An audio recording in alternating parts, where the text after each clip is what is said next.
Welcome to the Turn by Turn podcast. I'm Daniel, joined as always with Alex, and today we're going to wrap up our discussion on our hopes for future franchise installments. In this episode, we're going to be talking about Samurai Warriors, Shining Force, Fire Emblem, and then we'll rapid fire through some honorable mentions. And we're going to jump into Alex's next choice of Samurai Warriors. Yeah. So, Samurai Warriors, not too many people have heard of it, but a lot of people have heard of its brother franchise, Dynasty Warriors. Same people, same idea. Dynasty Warriors is about ancient China. Samurai Warriors is about Samurai Japan. And I really like both of those series. But Samurai Warriors is just a little bit closer to my heart, so I decided to talk about that one. It's like I said, it's a historical game series about Samurai Japan, but they embellish and exaggerate a lot of things to make it more interesting. My favorite was the second one, and number 5 is releasing summer 2021. And so this is relevant because they're rebooting the series with that and changing all the character designs and focusing more on a smaller story to flesh it out more. They just had decent success with that in Samurai Warriors Spirit of Sonneta, which is a spin-off of Samurai Warriors 4. And the quick explanation of like what their spin-off things are, the developers of the game, Koei, they build in both Dynasty Warriors and Samurai Warriors, they build a base game, which is like a numbered entry. So that'd be Samurai Warriors 1 through 4, Dynasty Warriors 1 through 9, etc. And then using whatever game they've just made, they build more games off of it to try and cut costs and save some money, and some effort. And some people criticize them as lazy for this, but I just don't. I haven't really cared because I've enjoyed the games anyway. So just for example, like after Samurai Warriors 4 was made, we got 4-2, which is focusing on different parts of the story. Orochi 4, which is a crossover with Dynasty Warriors. Samurai Warriors 4 Empires, which is like a strategy game. And then Spirit of Sonneta, which is a zoomed-in look at one of the most popular clans of the era. And that clan's really popular because, like you were talking about in our last episode about Skyrim, the Sonneta are sort of the rebels without a cause. Their allegiance changes a lot over the time, but they're very honorable for the most part. They just have a really great story, as well as the most famous one, Yukimura Sonneta, being seen as like the perfect samurai. And all these people really did exist. And that's something that appeals to me about the games as well, is that it's all based in reality. You know, I see these amazing stories, and then there's like this little asterisk at the end that they finish with, and that really happened. And it just adds some weight to it. But that brings us to Samurai Warriors 5. And I like Spirit of Sonneta a lot. And my favorite faction from the period is the Oda, which is what Samurai Warriors 5 is about. So I'm really stoked for that. But where do I want them to go with the franchise? I'm honestly not thrilled about it being a reboot. And you might say, like, it's based on history. How do you reboot? And the answer is that they basically are adding more playable characters each time. And that's really what I enjoyed about the series, is that every time they added new characters, they would add sort of their parts to this story and this greater narrative. And I could sort of get more into it by learning about these other people. But with rebooting it, they've decided to remove a lot of those characters and scale the cast down. So I'm not really in favor of that, but they're also going to focus more on the people we do have. So, yeah, not thrilled about that, but like I said, I like the Oda. So getting more characters from Oda and looking at them more seems like a good idea too. It also seems like Nintendo is pushing the franchise a lot more in terms of marketing than previous entries. Samurai Warriors 5 was actually announced on a Nintendo Direct, which was not something I was expecting at all. So I'm really excited for if Nintendo wants to keep pushing them. That'll definitely help them be a more global success. Let's see. Yeah, and I think part of that comes from Nintendo having worked with them a lot more recently on Hyrule Warriors and Fire Emblem Warriors. So they're definitely developing a relationship I'm happy about. For the future, though, if I can be like a little unrealistic, I'm hoping the old characters all get brought back and added to the new ones. And I don't want to get rid of all the new ones. I don't care as much about the ahistorical people. I never have. That's just me. But one of the new additions they made was Yasuke, who is the only black samurai in history. And he also just got a Netflix show. I don't know if that's made it to your circles. Have you seen anything about that? I have not, but now knowing that it's based on historical information, I'm far more interested than I was before. The show definitely got way more fantasy than Oh, even yeah. I personally would have liked it to. I mean, we have mechs and like magic and um all sorts of crazy things, but it was still a good time, and I really like the character of Yasuke, so I'm glad that he's in, and he's one I'm probably the most excited to play as that's new. But I'm hoping too that since a lot of people watch the Netflix show, it seems to be doing well, that care about Yasuke, maybe that'll translate to a lot of new fans flooding in. Something too that worries me about the future of the franchises is that when Koei does a game like Hyrule Warriors or Persona 5 Strikers or any of these other licensed games, they end up a lot better in terms of like objective quality than Dynasty Warriors and Samurai Warriors games. And I think that's because they're held accountable by somebody else. They can't cut corners so much, or they won't get these kinds of deals anymore. So I'd really like to see them bring that same energy to their primary franchises like Samurai Warriors, because I think that if they put that same energy towards it, we could, the bounds of what they could achieve would be a lot higher. But even if they don't, and even if they don't do anything that I want, I'm a really big sucker for the warrior style combat. And so I'll probably be sticking around regardless, because just the way you play the games, the character focusedness of them, I just really enjoy. And I'm always going to want to see more franchises I like adapted to that style, because like Hyrule Warriors did, it's a really great time to give you control of characters you've never been able to control that you've just seen. And that always really excites me, just in terms of gaming and stories that I'd like to play as more characters that I'm not able to. So yeah, essentially, where do I want them to go? More of the same, bigger, better, further beyond.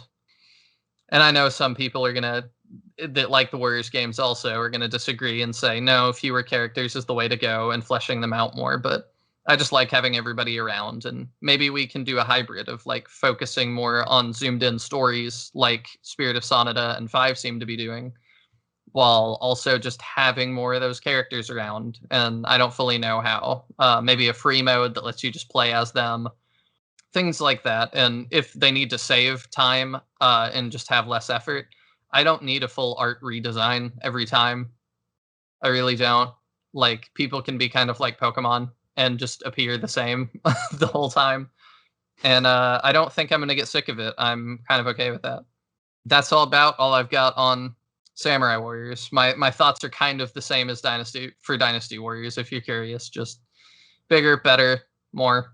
One other thing that I would like to see more from Samurai Warriors, I think, and the Warriors series in general. I know I said a lot of the stuff about I love the historical nature of it, and I would never want to abandon that. But the game series that crosses over Samurai and Dynasty Warriors, Warriors Orochi, gets really wild and out there with these stories that have to do with these people. And probably the best one, I thought, was Warriors Orochi 3, because it picked like a handful of characters from both of these series, and then that was your main cast for that game. And it was just really fascinating to have these characters that are historical and throw new challenges in front of them that they never faced, on a scale like that they've never faced. Because basically, this for lack of a better word, demon named Orochi shows up and wants to fight the greatest warriors in history.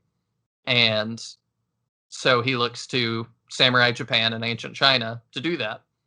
And so he brings them all together and stuff. It's pretty nonsensical, but it's just really cool to get new stories with these characters / people that really existed as well, and challenge them in ways in which they were never challenged, and then to see how they might react to that. I know that's like super historical nerd kind of stuff, and I'm kind of new to that too.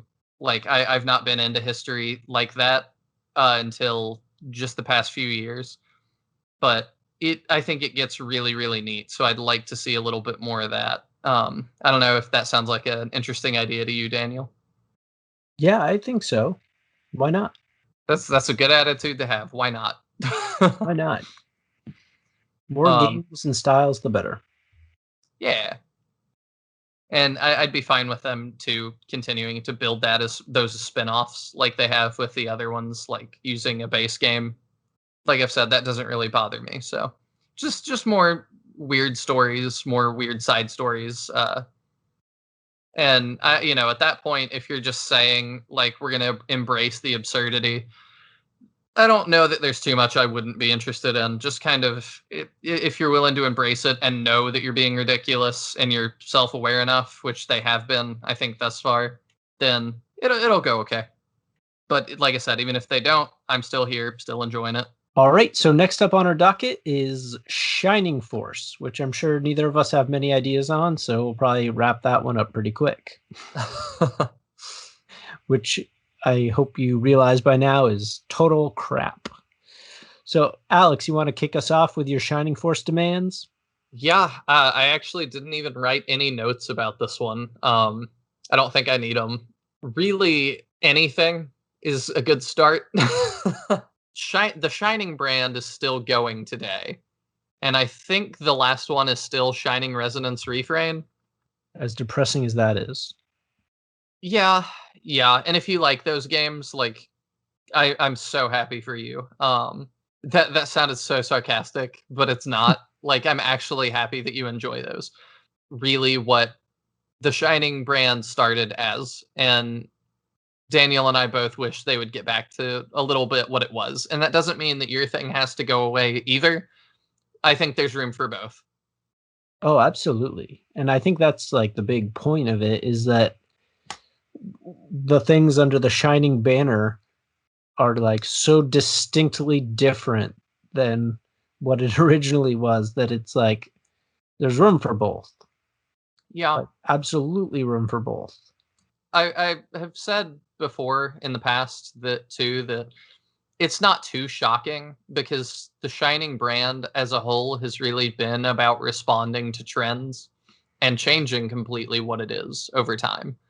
So it's not shocking that it has changed over time, but I think when they were under the Force, specifically Shining Force brand, that they really stumbled onto some gold, and that they need to get back to doing some more of those. And they tried as well later with like Shining Force Feather, and it never got translated. And I'm not even sure it's gotten a fan translation at this point.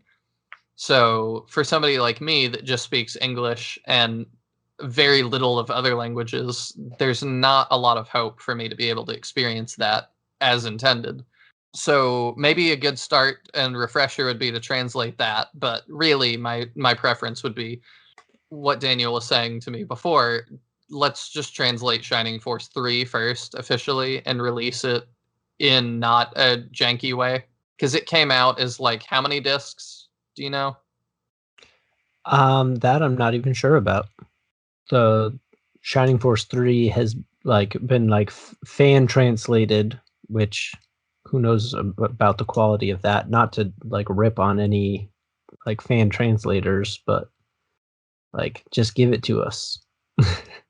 Yeah, a little bit of a different approach too. I actually prefer fan translations a lot of the time, because I find that they translate it more literally instead of trying to localize it. I'm not big on localization. I more prefer just translation, because a lot of the localizers, I think, their thing is like, well, we need to make it more American and erase the Japanese culture-y bits and make it more American culture, so that American audiences will understand. But I'm like, what if I'm reading or watching or playing something from Japan?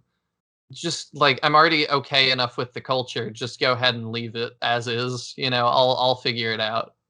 But it doesn't change the fact that to Samurai, or sorry, not Samurai Warriors, Shining Force is also a pretty niche series, and so I'm not sure that we've also gotten the best fan translators.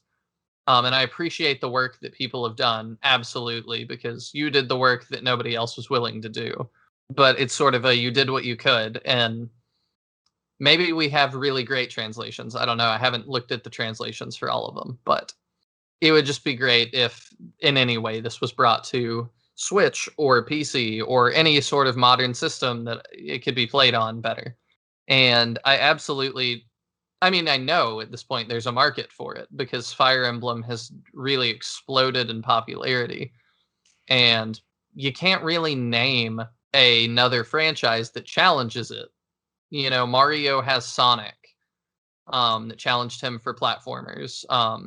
There's just so much, F-Zero with Captain Falcon. I mean, just racing games in general. Link is now competing with things like Skyrim in Breath of the Wild versus Skyrim. But Fire Emblem doesn't have a main competitor. It just sort of is the only one of its kind. And I know there's ones that are similar, like Warsong, and I think even the Dark Crystal just got one in the same genre.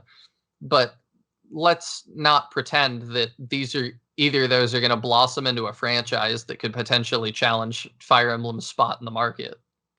I think Shining Force can. Well, what Shining Force does that's very different than Fire Emblem is that your range of characters is much bigger because it's a much bigger world. Like Fire Emblem relies pretty heavily on medieval influence and like human characters. Shining Force, you could have a team that has one human, like your main character, and then the rest of your team could be animals or robots or anything. So like not only could it compete, it could give you these like super unique characters that would be far more interesting to play with than just like a bunch of like knights or students. Not knocking Fire Emblem at all. Like it's amazing. But Shining Force gives you that extra element, like something that's I'm really into like the Marvel movies and comics and stuff. And they've given us like a raccoon with a machine gun and a tree that can only say 3 words, and like everybody loves them and like adores them. Shining Force can give you that, whereas if Fire Emblem gave you like a raccoon with a machine gun, it wouldn't make any sense. But in Shining Force, it does make sense. And that's where you get really unique character models that you could use. He's not like weirdly exaggerating either. I thought that for a second, but then I was like, no, I could see you playing as a raccoon with a machine gun and it working like exactly as that. Yeah, it wouldn't be that much of a stretch based on a lot of the other characters from the franchise. And these don't all have lore behind them that's that fleshed out, but it all, like, I can't fully explain it if you haven't played it. Tonally, it all just fits. Like, there's an armadillo in a steam-powered suit of armor that talks. And, like, there's never an explanation that, like, are there armadillo people? Where did he come from? Like, but it all just works, and nobody questions it too much. Yeah, I mean, the ultimate goal would be Shining Force 3 fully released, and then a Shining Force 4. And the thing that also sets it apart from Fire Emblem is that Fire Emblem, sort of the pattern of play, is that you get story, and then you go to a battle, and then you get more story, and then you go to another battle. And so you just kind of move from conversation to menu to battle, to menu to story to battle, over and over. But Shining Force has an adventure element similar to The Legend of Zelda, in that you explore an overworld, and the combat is just handled in a tactical RPG fashion. And I really haven't seen much else attempt that even. And to me, that's also something that really set it apart, is that I like the breakup more of the action. Because when I'm playing a Fire Emblem game, I can play, if I'm feeling really, really energized, I can probably play 4 maps in a sitting. They're just really intense, and there's not a lot of off time for my brain, I guess. But in Shining Force, when you get to adventure and stuff, I can play that all day, because I get off time, I get downtime where I'm exploring and not having to consider my choices quite so thoroughly. I can go explore a town and talk to people, or I can go explore the wilderness and look for secrets and things like that. So yeah, the downtime is just really nice, because for a lot of these other franchises we've talked about, we've given kind of a what we'd like to see. And so sort of what I'm interested in is the games are not always super connected. They kind of reference each other, but you don't have to have played one before you play the other. But the first Shining Force game opens with a cutscene that talks about the very creatively named Dark Dragon, who shows up and starts ruling over the world before he is sealed away by a team of ancients. And there's little stone carvings that shows you of what this looks like. I would love for a story to show us that. I'd love to learn the story of the ancients from playing it and seeing in depth how they did it, and sort of the very first Shining Force that defeated Dark Dragon. As a prequel, I think that would be really, really cool. And you could also still throw Easter eggs to the other games, like by having them talk about maybe the continent of Shining Force 2, if they're aware of it. If not, whatever.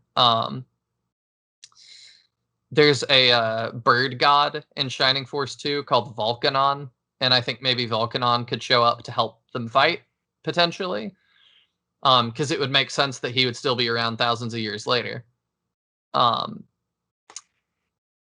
There's also a Phoenix in Shining Force 2. Maybe he could show up.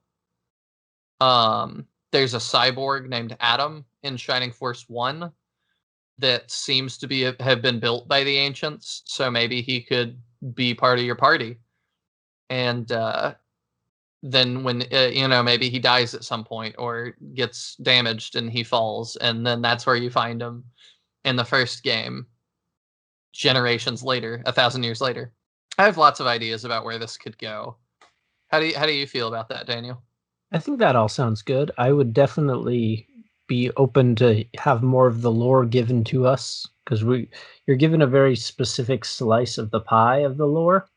So to get even more of that would help clarify some of the things we've already played, and I think like boost it up even more. I think that as far as, it's hard to imagine getting anything at this point, but I have to imagine that they do kind of like what I was talking about earlier with Golden Sun.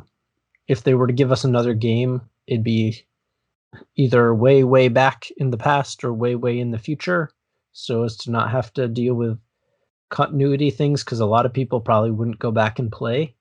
So if they release Shining Force 4 tomorrow, like, I don't think a lot of people would go back unless they're really inspired by the game to check out what they missed. So I think they'd have to jump around the timeline to make that happen. Something I would like in that same vein, too, would be a release of all those old games on, like, a bundle or something. And they've done it somewhat with, like, Sega Classics or something on all the current consoles that Shining Force is always a part of. And I think they might have even put 2 in it this time as well. I would love just a Shining-specific bundle where they started with like Shining in the Darkness and did Shining Force, or Shining in the Darkness through Shining Force 3, and then maybe even translate Feather and 3 as well, but also the weird action RPG games that even Shining fans don't really talk about, like Shining Force Neo and Shining Force EXA, because I think those are also part of the lore and continuity. And there's like one other one that that's not coming to mind. Do you remember what it is? You've mentioned all the ones that I know, or all the ones that are adjacently related to what we're talking about versus some of the other ones that have come out. There's Exo Neo, which you already mentioned. It's not coming to mind. Shining Force CD is another one, and then Shining Wisdom was the other one I was. Yes. Okay. I think Shining the Holy Ark is also part of it. The CD ones are in the same vein and flavor of the originals, and those ones are really great plays. Shining Soul, I forgot, is another one that was part of that. I think I'm looking at it on Wikipedia right now, and it says not from the same continuity, but I think that there are some nods to it. Mm-hmm. There's like 15 of them in total, but a lot of them are just sort of lost in translation. Yeah, literally in that case. Yes. And I don't think it would be too hard to put all of them in a bundle, because the file size for Shining, a lot of those old games is so small. And maybe, whatever, if they want to Sonic Mega Collection us and then do Sonic Gems Collection and make it 2 releases, I'm fine with that. As long as you add some little extra goodies in each bundle, I would maybe even prefer that I can focus on, the first set and then the second set. Any bringing of these games, making them more accessible for people, I think that there's already a niche community that would really appreciate it. But I mean, just a small push from something like a Nintendo Direct, if Nintendo is willing to help out, which I know it's their competition, so I don't know if they would. Show some of the combat, that it's hey, if you like Fire Emblem and you like Zelda, this baby might be for you. I think you'd get a lot of people that were willing to play it, especially if you put them all on the eShop. Because, I mean, Shining Force 1 and 2 at this point on Steam are dirt cheap. It's $1. If you put them on the eShop for the same price and your buy-in to just try it is $1, I think a lot of people will be willing to spend $1 to give it a shot. And then you can charge more for the ones that you need more work on, the translation for 3. That could be a $30 game, or I'd pay $60, but I know a lot of people wouldn't. But yeah, that could be a $30 game pretty easily that I think a lot of people would buy. Sure. That's about all I've got for Shining Force at the moment. I could probably talk about that one all day and all night, but you guys don't need to hear that. And if you do want to hear that, drop us a comment and we'll keep going. Yep. I'm sure we'll cover those games on here at some point. So. Oh, yeah. It's almost like a force of habit. We're going to take a quick break, and when we come back, we're going to talk about Fire Emblem.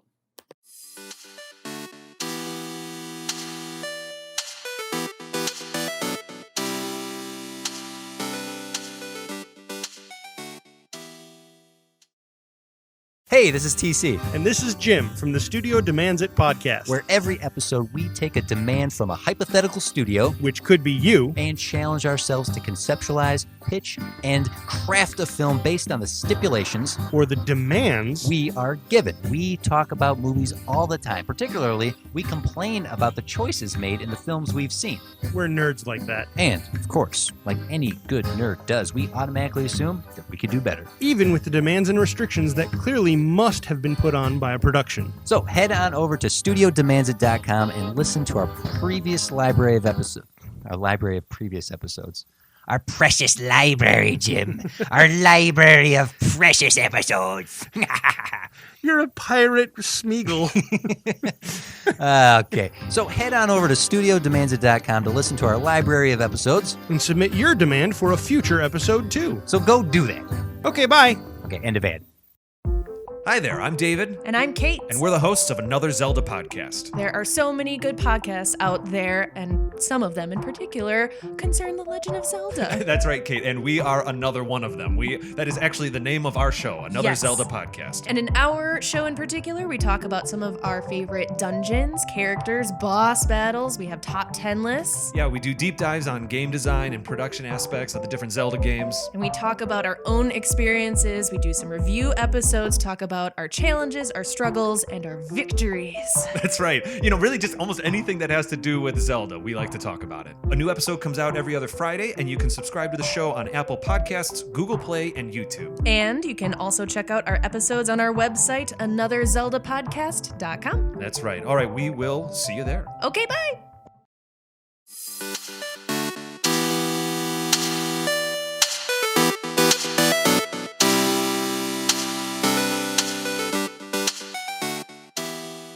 I was hoping to open this one by talking about, since we're kind of doing what ifs, I thought it'd be good to talk about what they almost did do. And I don't remember if I've mentioned this to you before. Do you know what their original idea for Awakening was? I do not.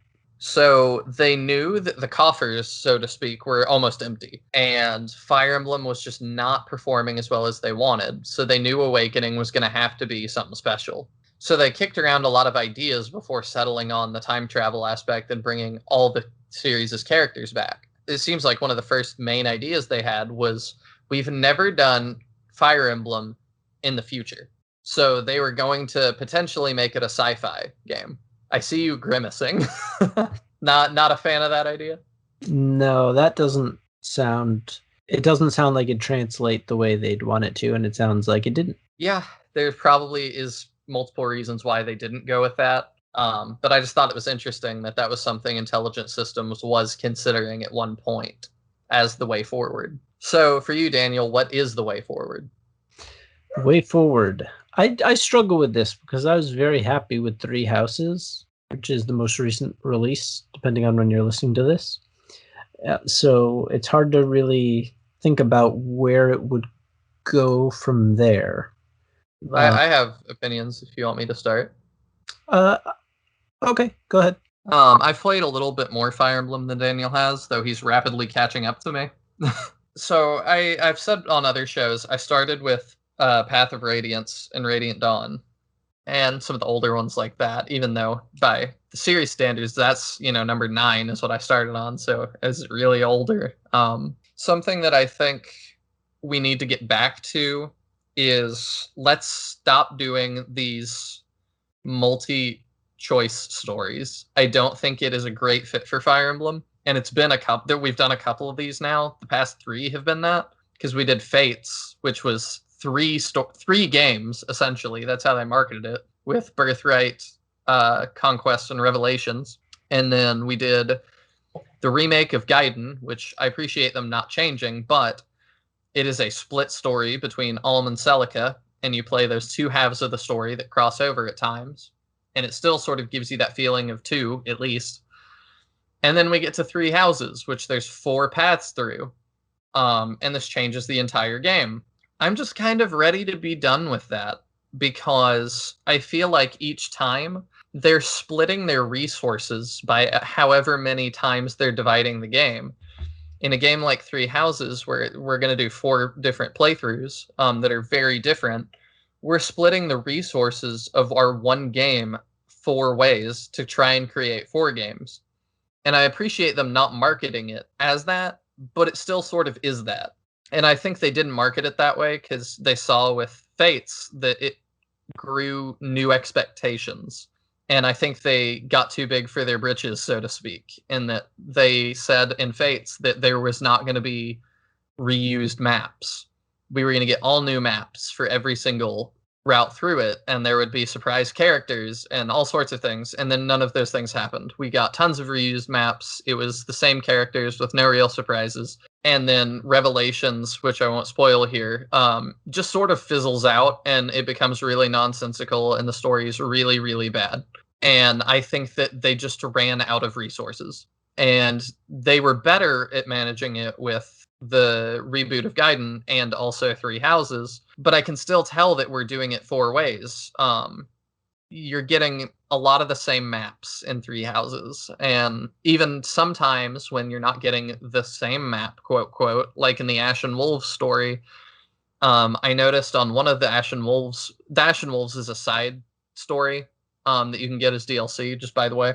I noticed that one of the maps for the Ashen Wolves was a map that you get in the main game, but they like turned it sideways, and that's it. So I just don't feel like they have the resources to continue doing this.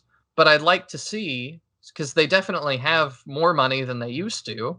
I would just really love to see another game like Path of Radiance with Ike, not starring Ike, but with an Ike-like character that you just go through from start to finish, and it's a good game, and that's it. And it doesn't have to be infinitely replayable, or you play through it 3 or 4 times. I would like just one really, really good story that we can go through. How do you feel about that? I would agree with that.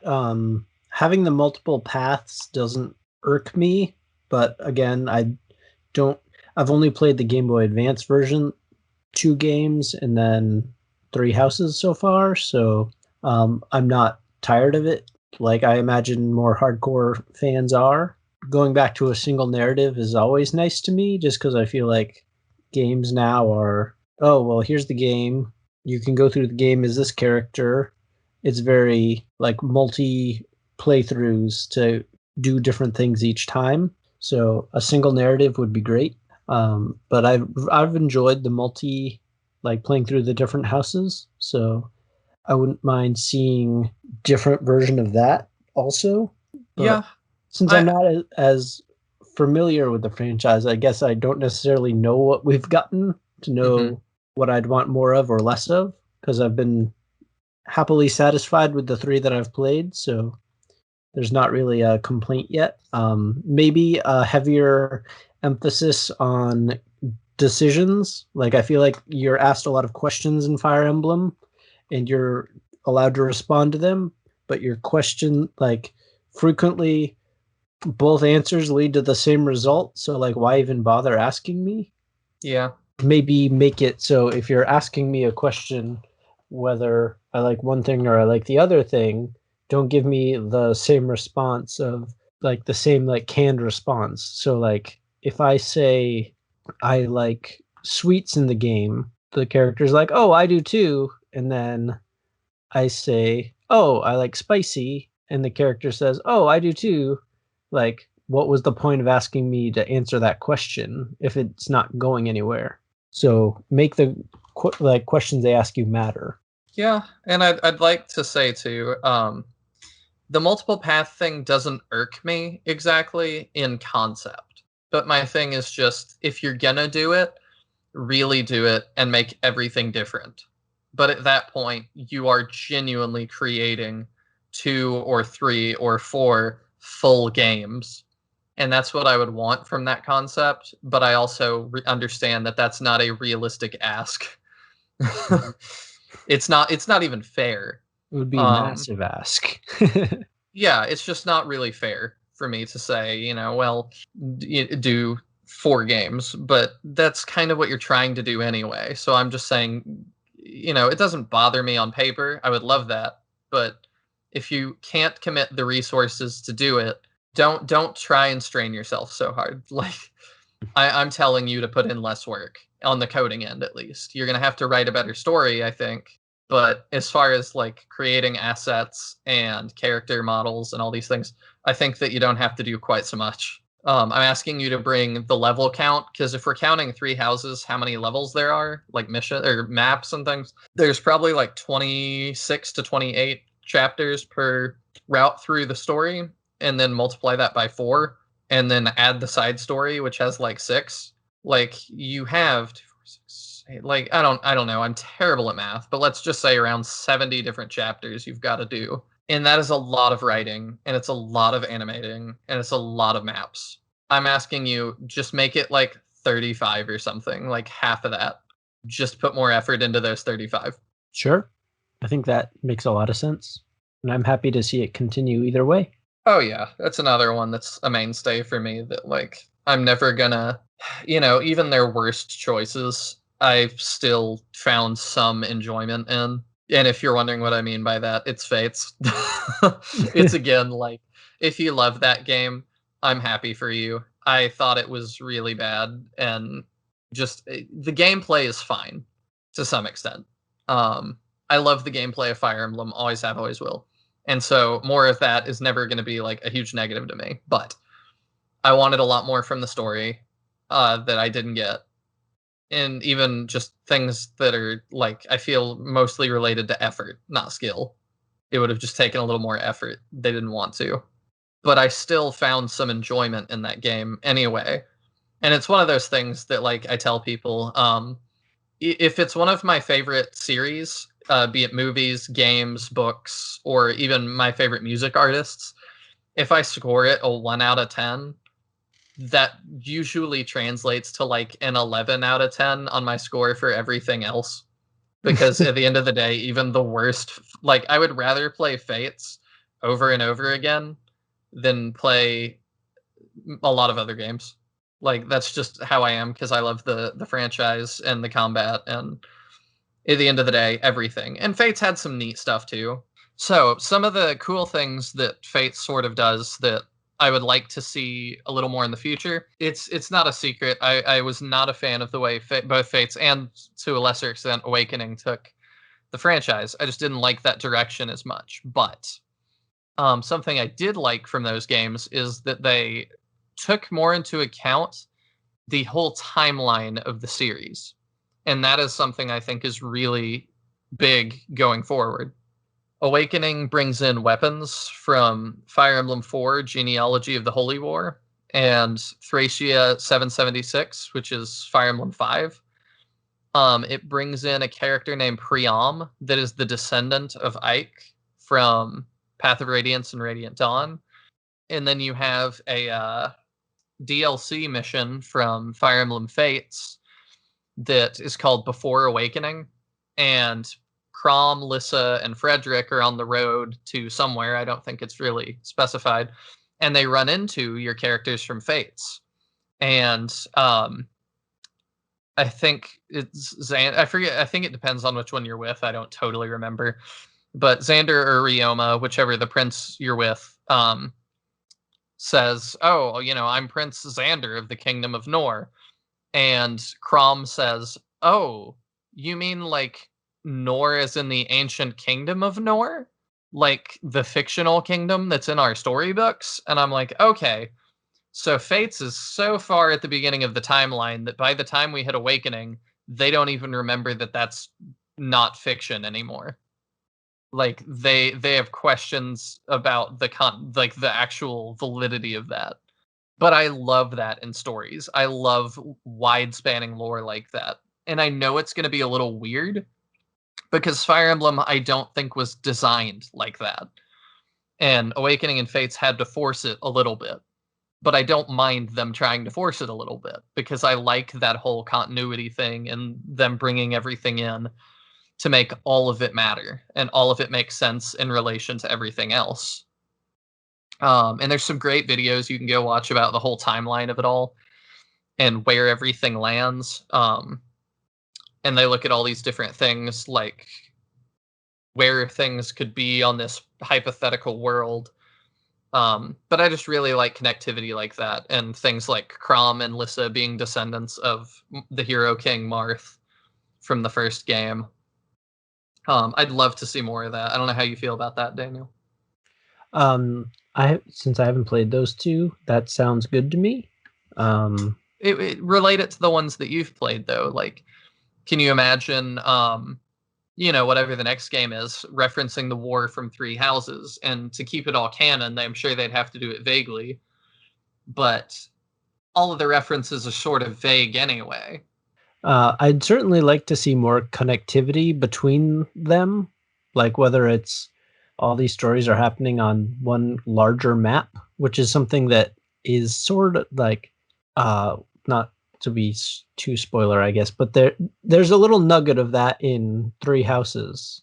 And I think that if they could find some way to have like the next game go into that, that would be great. Like, I think there's a natural ending at the end of Three Houses that could lead into the next game. Well, you need to specify which ending of Three Houses. I would think that the Golden Deer ending of Three Houses would naturally propel into a single narrative next game where you could tie all the, not loose ends, but like semi-adjacent games into one narrative and have it totally work in a really cool way. That's really interesting because I have not finished Golden Deer's route. So I've only finished Black Eagles and Ashen Wolves for the people at home. Daniel already knows this, but I cannot think of currently a way that you could somehow tie this all together where it's like, no matter which house I went with, all of my choices are still respected, and then we get a sequel that is somehow respectful of that. I do not know how that could happen. At some point down the road, we're gonna be doing some sort of massive Three Houses sort of episode. So, maybe series of episodes. Yeah, we will get. That is your little teaser for our Golden Deer episode, and I won't say any more now out of respect for Alex, who has not finished Golden Deer route yet. But it could totally work, and based on the games I've played, it could totally work. If there's time travel-y things, that could make it harder, but I could see a very cool way to make that work. Some other ideas I have just for sequels in general, just by the way, are I would love, we got Hyrule Warriors Age of Calamity, which was the prequel to Breath of the Wild and shows the war before Breath of the Wild. I would love to see the war before Three Houses as a Fire Emblem Warriors game. And I think that makes a lot of sense given the trajectory of what the Warriors series is doing at the moment with Hyrule Warriors. And how vague that seems to be left in Three Houses. You only get little hints about it. But this goes a little bit against what I've said before, because what I really want from Fire Emblem Warriors 2, sort of what Hyrule Warriors 1 was, a game that lets me play as the full history of the series. Like, I want to play as Hector. I want to play as the Dark Knight from Path of Radiance. I want to play as Ephraim from Sacred Stones and Valter and all these other great characters from throughout the whole franchise. But maybe we could get one that's not Fire Emblem Warriors 2 and instead also, I'm never going to abandon that because that is what I want more than anything. But we could do a Three Houses spinoff where we cover that part of the story. How do you feel about that? Yeah, absolutely. Fully on board. Can fully see it. No questions asked. Give it to me now. Yeah, it makes sense. It makes sense, right? Like, yeah, and like we'll get there, but yeah, the path is there. We just need to walk it. Another lore thing I would like in terms of a sequel. Remember how I said I wasn't that into Awakening? I would like a sequel to Awakening potentially that shows sort of the bad end. And what I mean by that is, you haven't played Awakening, right, Daniel? Nope. Okay. This is not really spoilery because everybody knows this at this point. You're aware of the character Lucina? Nope. No? Not even? Okay. Nope. Well, I don't want to... just know the two Game Boy, and I know Ike is a character in the GameCube one, and... Yeah. At least all the Smash characters. No. Okay. Well, I don't want to say too much, but time travel is a big factor in Awakening. Yep, sure. And you have you marry people and you have kids, and then your kids come back from the future to help you fight your war. And this is done well. It's not a shoehorned in mechanic, like it all feels nice. And Daniel knows that I'm not super into the waifu stuff. I'm not really into marrying off characters and all that. But this is one of the few games that I'm like, no, it's kind of okay here. Because it serves a narrative purpose and it all makes sense. But they are coming back from the future, which is like a grim, dark future. It's post-apocalyptic, where they've lost the war. You have lost the war. And now the children are dealing with that. I would love a side story that's like, let's see the children deal with that. And there might have even been some Awakening DLC that touched on it, but I think I would probably like a full sort of at least side release that covered that. And another really weird sequel I would like is again, I hated Fates. It is my least favorite Fire Emblem. I would love to see a sequel for it that kind of redeems it in some way, because a lot of the lore questions were not very well delivered on. I would love to see some of those lore things be explained more and fixed more. And I think a sequel could potentially do that. And I don't know, again, how exactly. I think you'd have to take Revelations as the true ending. But Revelations was always sort of intended to be the true ending. So I don't know that that fully matters. But they just introduce so many interesting ideas that I would have loved to see come to fruition. Do you have any sequel ideas, Daniel? I'm on board with everything you said, actually. Just give me that. I have so many games left to play in the franchise that, again, I feel like if I said an idea, it might already be a game. So I just have to keep playing the ones that currently exist. I gotcha. Another thing I'd really like to get away from is no more Avatar characters. And I know that's going to bother some people, but hear me out. When you make an Avatar character, you have to, it's supposed to be you, the player. And in order to make that happen, the character can't make any ridiculous decisions that you wouldn't make, or it feels really weird. Because that's supposed to be you. Sort of like Daniel was saying with decisions that don't mean anything. I think it might be even worse when you get a decision that does mean something, and it's not how you would act and you don't like it, any of your answers. Because then it just feels like it's not you. You're being railroaded into a certain way of thinking that you don't like. And the character really is supposed to be more neutral. In terms of backstory, in terms of everything, because it's you and you're not, you should know your own past. I would much rather, and I know I keep going back to it, but it's because it's my number one and my number one RPG of all time. Or no, I guess that's Shining Force, but one of my number one RPGs, or one of my top RPGs of all time, was Ike's games. I really liked Ike not being an Avatar character because you meet him where he is. And then when he makes a hard decision, it can be justified through who he is and who he has been. You know his past, you know his experiences, and then the conclusion that he reaches makes sense based on those things. When you get a character like Robin or Corrin, or even Byleth, Byleth I think was a little bit better, but it just gets a bit annoying that I don't know. I feel like my character is not defined enough in those games, and as a hero, they all sort of fall short for me. As a consequence of that, I think Corrin is probably the worst out of them, and then it goes. I'm not sure if I like Robin or Byleth more. I need to play more of Three Houses too, I think, to figure that out. But I liked that at least Byleth had something going for him or her that was like, you're a professor, you've been a mercenary, you have some sort of backstory.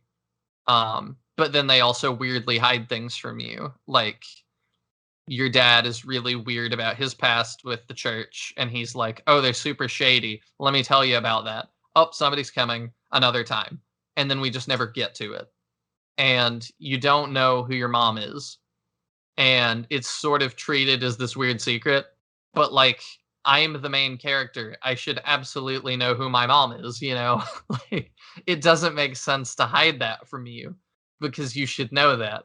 Because, I mean, what? You're telling me you and your dad, when you're hanging out in the fields, you're mercenaries and you have nothing better to do. You never talked about it, ever.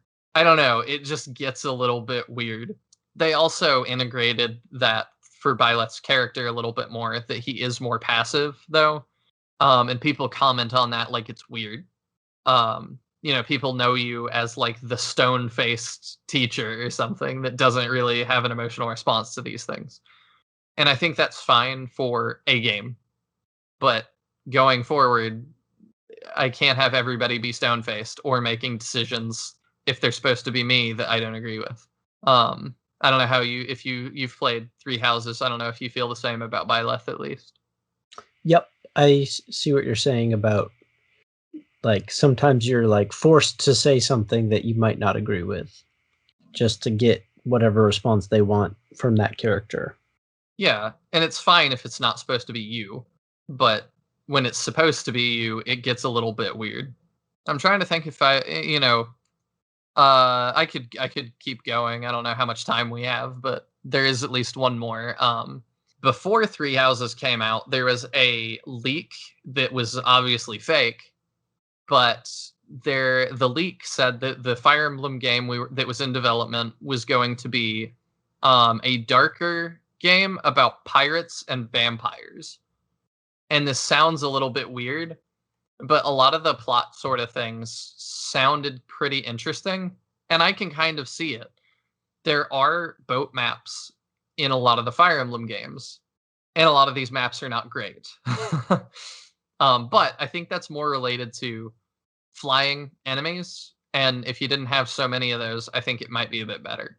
But sort of in that same vein, another thing that I would like from future Fire Emblem sequels is more map variety. And what I mean by that is, like, give me a big castle to defend.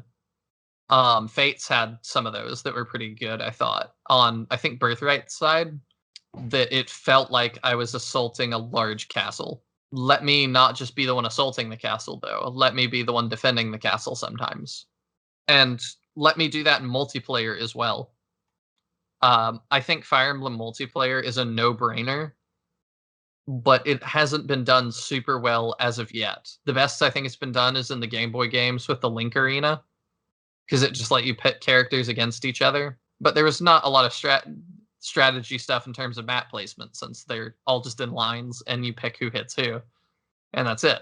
Let me play with friends in ways that we sort of create more. Like, maybe we can set our own rules. Like, one player gets a massive castle that they've got to defend, but they get 3 less people to do it because they have the advantageous position. Things like that. Would you be interested in more of that, Daniel? Honestly, probably not. That's fine. I think it'd be weird to have, like, maybe head-to-head maps, like good side, bad side, maybe. My students, in the case of Three Houses, versus your students might be interesting, but as far as, like, following a narrative plot with 2 people... I'm not saying a narrative plot. I'm just saying...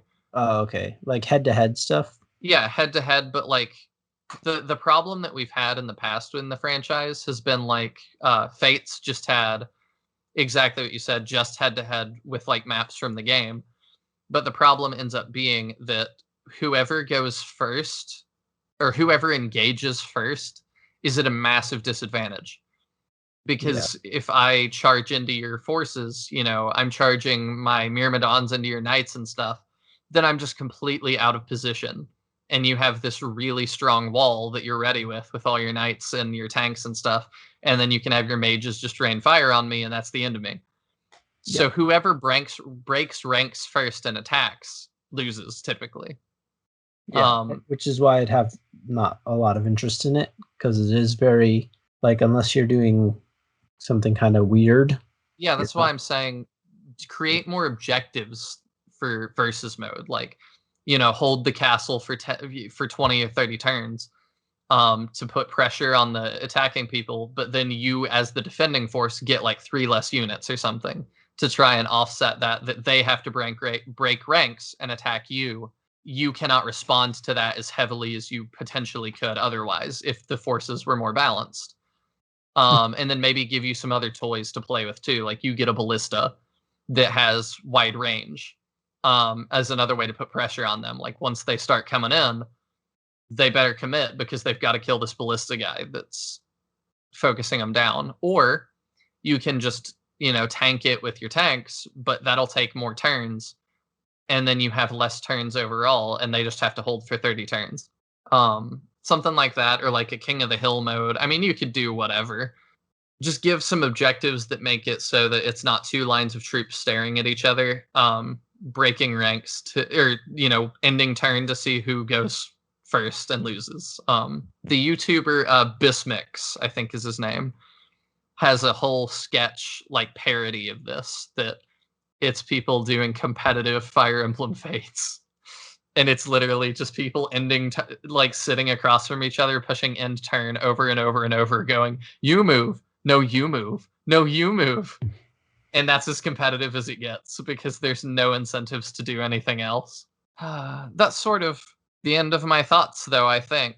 Fire Emblem as a whole is just like, if Shining Force is my favorite series, Fire Emblem is my favorite active series. Series that is still putting stuff out. Mm-hmm.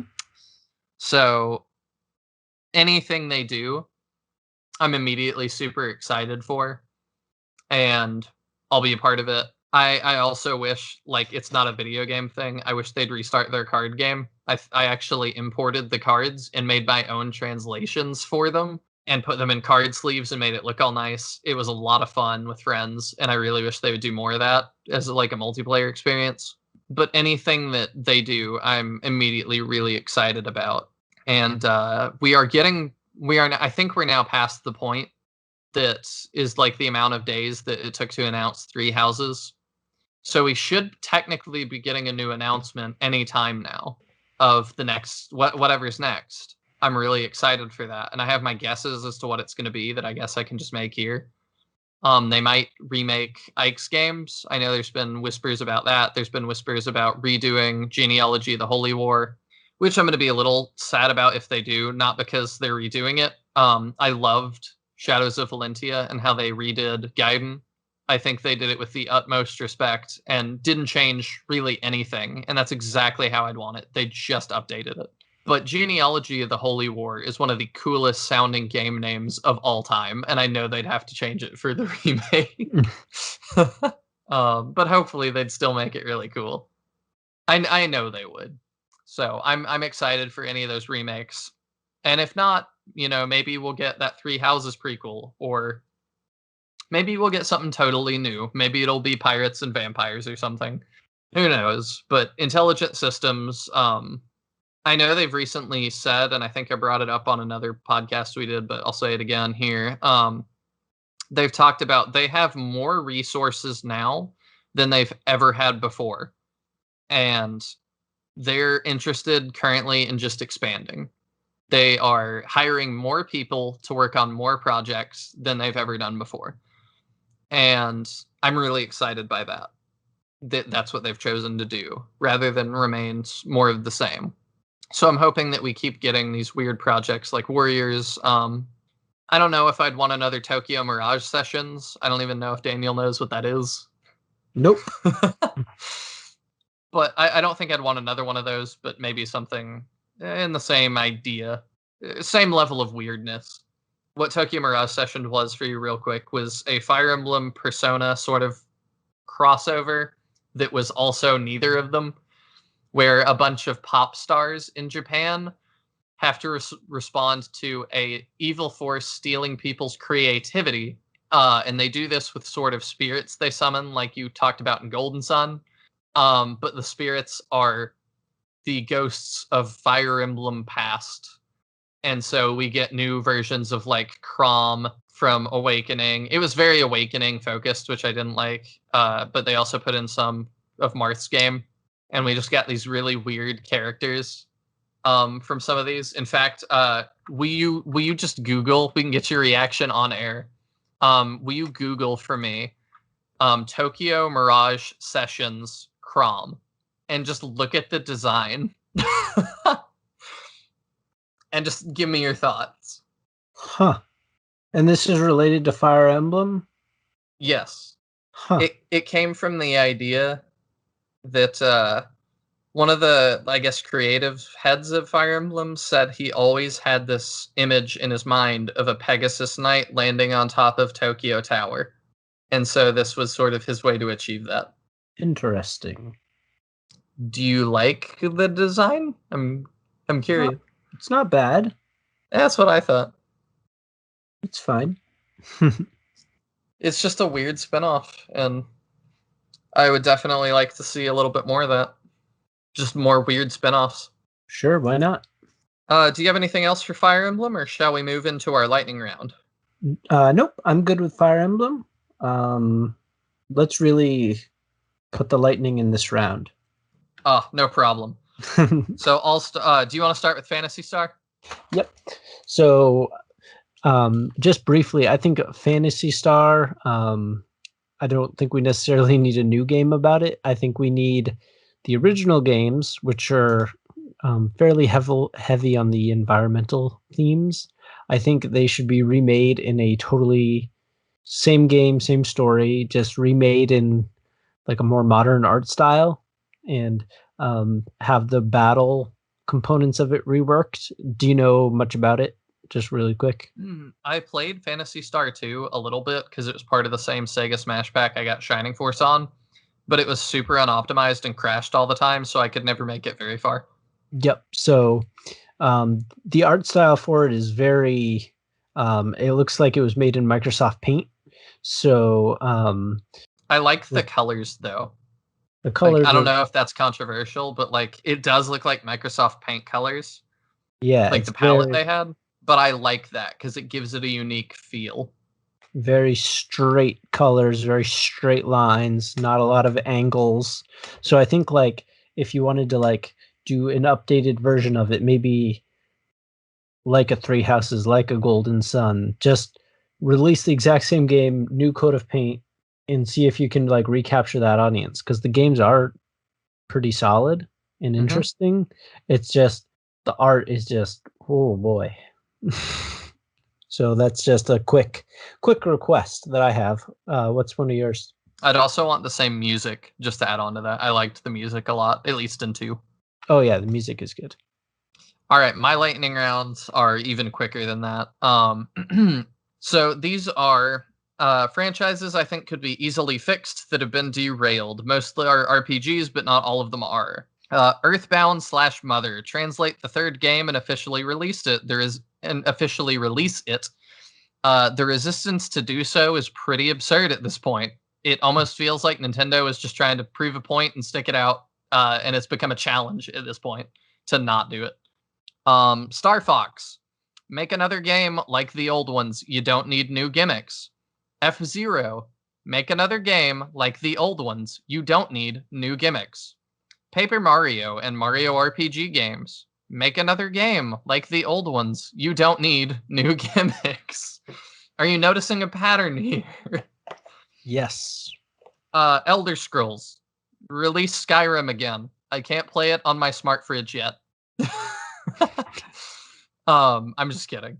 And then I wanted to end us. That's all I've got for lightning round for me. But I did have one other thing, and I wanted to end us on a really high note. And this is things I don't have really much thoughts on, but it's just a couple of franchises really quick that I think are on a really good trajectories at the moment. And that is Final Fantasy. Final Fantasy is more accessible than ever. 14 is becoming a mainstay MMO, which I thought was impossible as late as it launched in the game. And the old fans, it seems like, are being kept happy through spinoffs like Final Fantasy VII Remake, all these spinoffs of old games. So if both old and new fans are overall happy, you're in a pretty good place. Final Fantasy 15 also did really well, it seems like. Monster Hunter. Monster Hunter was always a niche series, more loved in Japan than the rest of the world. And it required a lot of skill. But Monster Hunter World brought it to a new level of mainstream and didn't really sacrifice anything, which I also was not sure was possible. I think that'll positively impact the rest of the entries in the franchise moving forward. And they've already been using that newfound success to expand the brand into Monster Hunter Stories games, which are turn-based RPGs that are very Pokemon-esque. They're definitely on an upward trend, and I'm happy for them. And the last one I have is Dragon Quest, the ancient franchise that started a lot of this. it just influenced so many other RPGs. They've been expanding, though, recently into new genres with things like Dragon Quest Builders, and Nintendo seems to have helped again with the marketing push for Dragon Quest XI, bringing it to Switch and putting the hero in Smash. Seems to have ignited a lot of interest in the series stateside, at least. I think that they need to release Dragon Quest X, which is an MMO, for a global audience. But other than that, it seems like they are globally in a better position than they've been in a very long time. And so I'm curious to see where they go with that newfound success as well. Or I guess reinvigorated success. That's about all I got.